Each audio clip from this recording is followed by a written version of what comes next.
देखो, जैसा कि हम सब जानते हैं कि पॉलीमॉर्फिज्म ऊप्स का एक कॉन्सेप्ट है। और ये जो पॉलीमॉर्फिज्म है, इस वर्ड को अगर हम ब्रेक डाउन करें तो पॉली का मतलब होता है मैनी एंड मॉर्फ का मतलब होता है फॉर्म्स या फिर बिहेवियर्स। तो अगर हम इन दोनों वर्ड को मिला देते हैं तो बन जाता है मैनी फॉर्म्स या फिर मैनी बिहेवियर्स। अभी जो कीवर्ड बना मैनी बिहेवियर्स या फिर मैनी फॉर्म्स, इसका कोड की सेंस में क्या मतलब होता है, तो चलिए सबसे पहले उसको समझते हैं। तो सबसे पहले हम क्या करते हैं, इस फर्स्ट मॉड्यूल में एक पैकेज है फर्स्ट जावा प्रोजेक्ट के अंदर, इसमें एक नई क्लास बनाते हैं पॉलीमॉर्फिज्म के नाम से, पॉलीमॉर्फिज्म,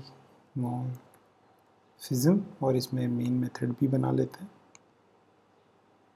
बेसिकली इस मेन मेथड में हम बाद में आएंगे, पहले हम क्या करते हैं, क्योंकि हमें जो मैनी बिहेवियर्स है उसका मतलब समझना है, तो हम एक क्लास बनाते हैं। लेट्स से बर्ड के नाम से एक क्लास बनाते हैं, ठीक है। और लेट्स से बर्ड की एक फ़ीचर ले लेते हैं, और लेट्स से वो स्पीक करती है, और स्पीक में फ़िलहाल चलिए कोई इनपुट नहीं लेता है, हम बस उसका एक बिहेवियर जो है, बर्ड का एक बिहेवियर है, उसको कोड के थ्रू बनाने की कोशिश कर रहे हैं। तो लेट्स से बर्ड कैसे बोलती है, बेस्ट एग्जांपल है हमारा, हम ट्विटर का एग्जांपल ले लेते हैं। तो ट्विटर, तो हम ट्वीट करा सकते हैं, ट्वीट करती है, ट्वीट एंड अब लेट्स से ये तो बेस क्लास हो गई, हम एक और क्लास बना लेते हैं, let's say koyal, and that would be extending this bird class, है ना, क्योंकि koyal is also a kind of bird. तो अगर, और कोयल भी बोलती होगी, राइट। तो अगर सपोज़ करिए कि मैं कोयल का ऑब्जेक्ट बनाता हूँ यहाँ पे नीचे, देखिए मैंने कोयल का ऑब्जेक्ट बनाया ओबीजे के नाम से, न्यू,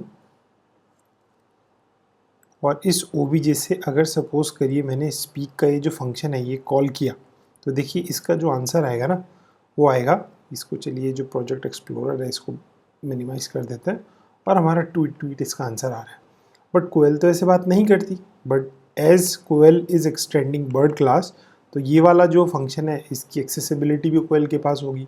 तो देखिए जब कोयल ऐसे नहीं बोलती है तो हम क्या करते हैं, इस मेथड की एक और डेफिनेशन दे देते हैं कोयल की फॉर्म में। लेट्स से यहाँ पे कोयल में इसकी डेफिनेशन कुछ और देते हैं। लेट्स से जैसे कोयल है वो कैसे बोलती है, कू समथिंग लाइक दिस। तो अब अगर हम इस कोड को चलाएंगे, because we are making object of koyal, और कोयल का स्पीक जो मेथड है हम उसको कॉल कर रहे हैं, इस बार हमारा जो आंसर आएगा वो कू कू आएगा। तो ये जो, अगर आप ध्यान से देखो, ये ऑब्जेक्ट जो है वो किसका है, कोयल का है। लेकिन अगर हम इस ऑब्जेक्ट से स्पीक को कॉल कर रहे हैं तो स्पीक की इस ऑब्जेक्ट के पास मल्टीपल डेफिनेशन है, मतलब एक ही फॉर्म के मल्टीपल मीनिंग्स है। ये भी एक मीनिंग है और ये भी एक मीनिंग है, ठीक है। इसका मतलब होता है आपका मैनी फॉर्म्स या फिर मैनी बिहेवियर्स के ऑब्जेक्ट के पास आपके क्या है कि एक बिहेवियर को मैप कराने के लिए पीछे काफ़ी सारे फंक्शंस हैं या फिर मेथड है, जावा के सेंस में जैसे हम बोल रहे हैं। तो एक मेथड ये है, एक मेथड ये है, but as we have created object of Koyal class, तो कौन सा वाला कॉल हो रहा है, ये वाला मेथड कॉल हो रहा है। तो ऐसे करके हम मल्टीपल और मेथड बना सकते हैं, है ना। जैसे हम ये जो बर्ड है, ये कोई अगर हम स्पीक मेथड को थोड़ा और चेंज करें, let's say if a bird is hungry, let's say then the bird wouldn't be speaking like tweet tweet. इसको थोड़ा सा फास्ट कर देते हैं, इसको ट्वीट ट्वीट ट्वीट कर देते हैं, ओके। तो ये थोड़ा सा फास्ट हो गया। अब देखो, अगर हम देखें इस ऑब्जेक्ट के पास स्पीक की इस बार 3 डेफिनेशन हो गई, 2 तो बिना पैरामीटर की हो गई और एक पैरामीटर के साथ हो गई। तो अगर मैं यहाँ पे कोई पैरामीटर दे देता हूँ, लेट्स से हेलो, और इस कोड को चलाते हैं, तो इस बार जो आपका आंसर आएगा वो ट्वीट ट्वीट ट्वीट ट्वीट आएगा, क्योंकि इसके पास खुद का कोई मेथड नहीं था, इसने अपनी जो सुपर क्लास थी उससे इनहेरिट कर लिया वो वाला मेथड। तो इसी मेथड को मल्टीपल डेफिनेशंस पता है स्पीक की, और इसी का मतलब होता है आपका मैनी फॉर्म्स, बस यही मतलब था। लेकिन इसी के साथ साथ काफ़ी सारी टर्म्स है पॉलीमॉर्फिज्म में जो सबको पता होनी चाहिए, जैसे ओवरलोडिंग एंड ओवरराइडिंग क्या होता है। तो यहाँ पे अगर आप ध्यान से देखो तो मैंने क्या किया है, एक ही बिहेवियर की मल्टीपल डेफिनेशन दी है, बट रेस्ट्रिक्शन क्या है, उसको एक ही क्लास के अंदर रखा है। डेफिनेटली मैं सेम डेफिनेशन तो नहीं दे सकता, इसको अगर मैं कॉपी पेस्ट करूँ यहाँ पे तो ये अलाउ नहीं करेगा, क्योंकि वो बोल रहा है कि एटलीस्ट सिग्नेचर चेंज करो, तो नीचे वाले को इसलिए अलाउ किया उसने क्योंकि उसमें सिग्नेचर चेंज्ड है इसीलिए। तो आपका ये जो प्रोसेस है कि आपने एक ही within the same class आपने एक ही फंक्शन की मल्टीपल डेफिनेशन रखी है, बट डेफिनेटली आपने सिग्नेचर दूसरा यूज़ किया है, उसको बोलते हैं आपका मेथड ओवरलोडिंग जावा के अंदर। अब दूसरी टर्म है मेथड ओवरराइडिंग। मेथड ओवरराइडिंग भी हमने यहाँ पे कर रखी है। तो जब आप इनहेरिटेंस लगाएंगे, याद रखिएगा मेथड ओवरराइडिंग के लिए इनहेरिटेंस होना ज़रूरी है। तो अगर आपने इनहेरिटेंस लगाया है तो किसी एक मेथड की दोबारा से आप एक डेफिनेशन दे रहे हैं, जैसे ये वाली डेफिनेशन दे रहे हो, आप अपने हिसाब से इसको चेंज कर दिया कि ठीक है भाई जो कोयल है वो ऐसे नहीं बोलती है, उसका जो साउंड है वो डिफरेंट होता है, तो मैं इसकी दोबारा से डिफाइन कर देता हूँ। इसीलिए जब हम इसको कॉल कर रहे हैं तो हमारी जो ट्वीट वाली जो डेफिनेशन है वो कॉल नहीं हो रही। कौन सी वाली कॉल हो रही है? कुकू वाली कॉल हो रही है। तो इसको बोलते हैं ओवरराइडिंग। लेकिन इसके लिए क्या कंडीशन है? इसके लिए कंडीशन है कि ओवरराइडिंग इसलिए बोलेंगे, अगर सपोज करिए यहाँ पे इंट ए लिखा होता तो इसको ओवरराइडिंग डेफिनेशन नहीं बोलते, क्योंकि है ही नहीं कोई डेफिनेशन बेस क्लास में ऐसी जो इंटीजर, जो पैरामीटर वो इंटीजर ले रही हो।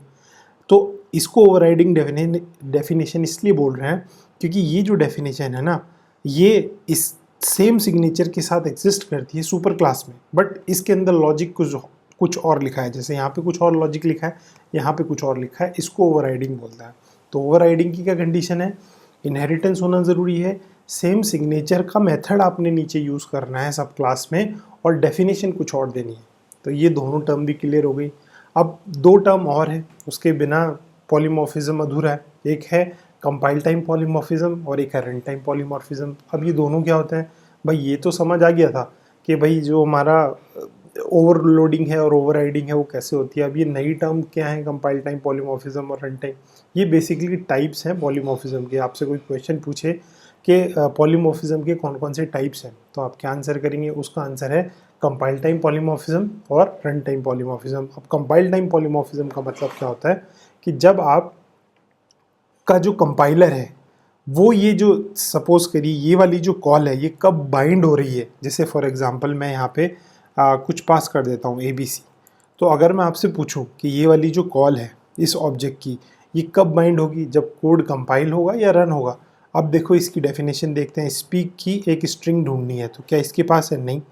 किसके पास है? बेस क्लास के पास है। ऑल्दो ये जो ऑब्जेक्ट है किसका है? कोयल क्लास का है, बट डेफिनेटली इसको भी पता रहता है जो ऊपर से मेथड आ रहा है।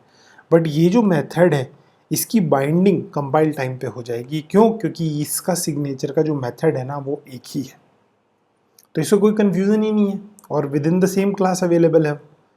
कन्फ्यूज़न कहाँ पे आएगी? जब हम ये वाला मेथड बाइंड कराएंगे, जब हम कोड कंपाइल कराएंगे तो इसको दो डेफिनेशन पता है, एक ये डेफिनेशन पता है, एक ये डेफिनेशन पता है विदाउट पैरामीटर के साथ। तो ऐसे वाले केस में जब ओवरराइडिंग हो रहा होता है, क्योंकि यहाँ पे ओवरराइडिंग हो रहा है, इस केस में कंपाइलर फिगर आउट नहीं कर पाता कि कौन सी वाले मेथड से मैप होगा एक्चुअली ये कॉल।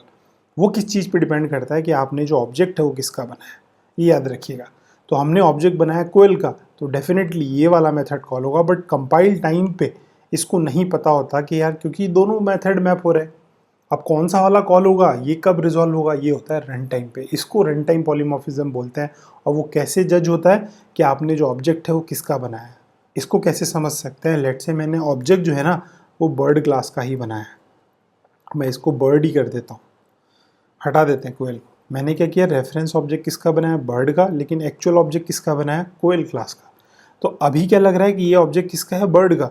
तो कौन सा वाला मेथड कॉल होना चाहिए? ये वाला, लेकिन ये कॉल नहीं होगा। मैं आपको कोड चला के दिखाता हूँ और अभी भी आपका ये ओवरराइडिंग डेफिनेशन ही कॉल होगी। क्यों? क्योंकि कंपाइल टाइम पे उसको ये लगा कि ये जो कंपाइलर है स्पीक, ये जो मेथड है ये दो अवेलेबल है, एक तो बेस क्लास के पास, एक सुपर क्लास के पास, और आपने एक्चुअल ऑब्जेक्ट किसका बनाया? बर्ड क्लास का। और कंपाइलर को ऐसे लगता है, तो कंपाइलर क्या करेगा?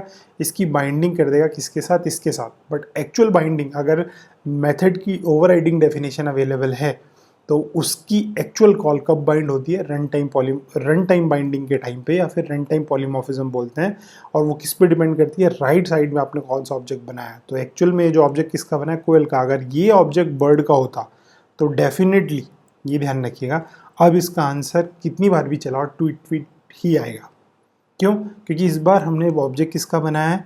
बर्ड क्लास का, लेकिन यहाँ पे कोयल का ऑब्जेक्ट था, तो चाहे आप रेफरेंस ऑब्जेक्ट बर्ड का बना रहे थे, लेकिन आपका कॉल कौन सा हो रहा था, ओवरराइडिंग जो मेथड है वही हो रहा था।